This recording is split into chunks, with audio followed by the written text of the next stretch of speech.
Oke, sekarang saya akan mengomentari tugas dari Muhammad Fikri ya, dengan judul website penjualan barang elektronik. Fikri, judulnya ini harus ada objeknya, nggak boleh seperti ini. Misalnya nama tokonya apa ya, jadi website penjualan barang elektronik di toko apa, kemudian menggunakan metode pengembangan perangkat lunaknya apa. Nah, seperti judul dari teman-temanmu yang lain. Ini mohon diperbaiki judulnya, karena kalau tidak ada objek, kita tidak bisa merancang. Kalau sifatnya global itu nggak bisa seperti itu, ya, karena setiap objek itu beda-beda rancangannya, sesuai dengan kebutuhan, ya. Oke, ini nanti ditandatangan, dibuat tanggalnya, ya. Oke, kita langsung masuk ke sini. Nah, yang digunakan itu adalah metode waterfall model. Yang tahap pertamanya yaitu analisis kebutuhan perangkat lunak ya.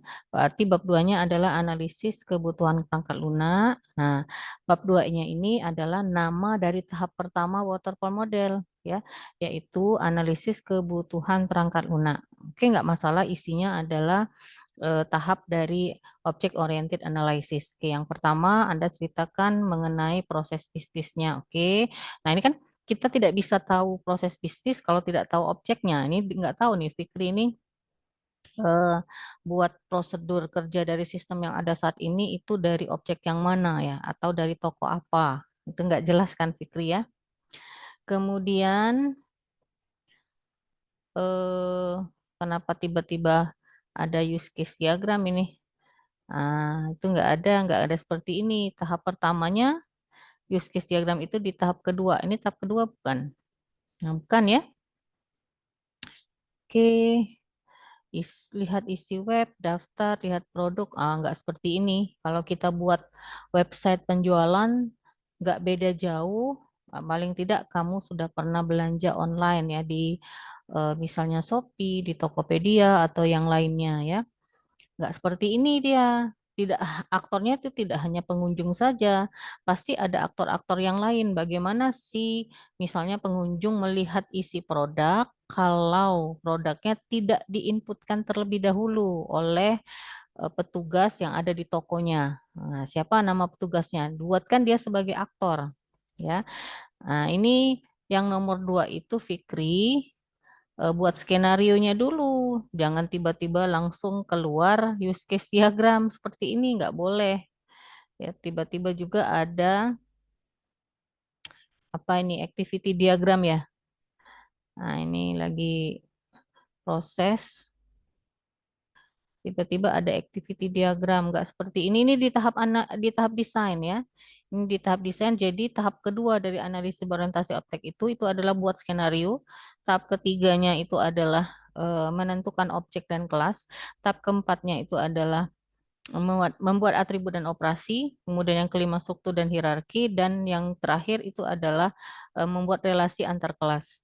Nah, ini masuk ke tahap desain ya. Jadi kamu pindahkan aja ke bab 3 ya. Tapi belum belum belum ada ininya juga, belum ada apa namanya? Kelas diagramnya juga. Nah, ini yang kedua. Nah, yang kedua buat skenario. Nah, skenario itu ini kenapa muncul lagi use case diagram? Ini skenarionya tidak seperti ini. Nah, ini ketahuan kamu copy paste dari tugas siapa ini. Kamu lihat template Ibu, nak. Ya. Fikri, lihat template Ibu, isi-isinya itu sudah jelas apa saja, ya. Buat skenario, skenarionya juga nggak seperti ini. Jadi ada memang banyak referensi untuk buat skenario, tetapi tidak seperti ini yang saya jelaskan. Ya, kalau kamu bingung bagaimana cara membuatnya, Ibu selalu buat video ya, buat video tentang materi yang saya jelaskan. Tinggal kamu baca aja. Nah, ini juga sesuaikan dengan eh, konsep yang sudah saya jelaskan dalam membuat skenario. Oke, kita lihat namanya dulu aja ya. Oke, yang pertama menu utama nggak ada skenario menu utama. Kemudian yang kedua login. Kemudian yang ketiga edit user info. Yang keempat, ubah password. Oke, nanti tabelnya disesuaikan. Nah, ngentri produknya mana? Pengunjung bisa melihat eh, produk-produknya mana. Nah, itu ya. Fikri harus belajar banyak, harus sering-sering lihat video ibu tentang materi tugas, ya. Saya rasa untuk tahap berikutnya juga tidak beda jauh ya, karena dia beruntun Fikri. Ya, jadi kita membuat kelas dan objek ini itu berasal dari skenario. Nah, nggak seperti ini.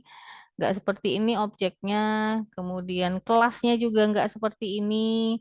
Kelas itu berasal dari skenario juga, ya.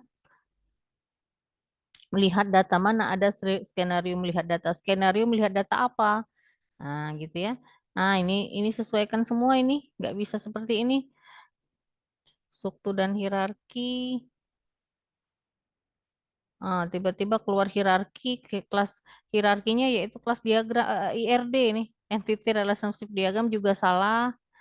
Kemudian tahap keduanya desain kan, use case diagram. Oke, itu menyesuaikan. Nah, use case diagram yang pertama tadi dengan yang ini beda lagi. Ada admin, ada user. Ini nyampur aduk copy paste dari yang mana ini? Saya nggak tahu nih. Ini kacau balau ini isinya, nggak sesuai dengan konsep ya, tidak sesuai dengan konsep dari perancangan yang object orientednya.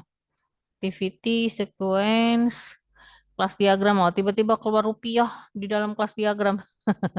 Kalau isi dari atribut itu tidak bisa kita keluarkan seperti ini. Duh, salah semua ini.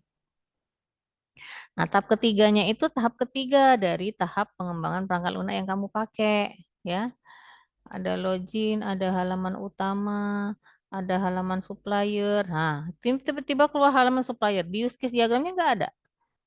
Tiba-tiba keluar jenis barang. Nah, kalau kamu mau eh, screenshot, ya, screenshot. Screenshot itu boleh, tapi gambarnya harus jelas. Tidak boleh seperti ini. Ini toko apa ini MM ini? Toko Mandiri Elektronik. Di mana Mandiri Elektronik itu? Ada di kota apa? Ya, sesuaikan dengan ininya ya, Fikri ya. Jangan asal-asalan, jangan copy paste.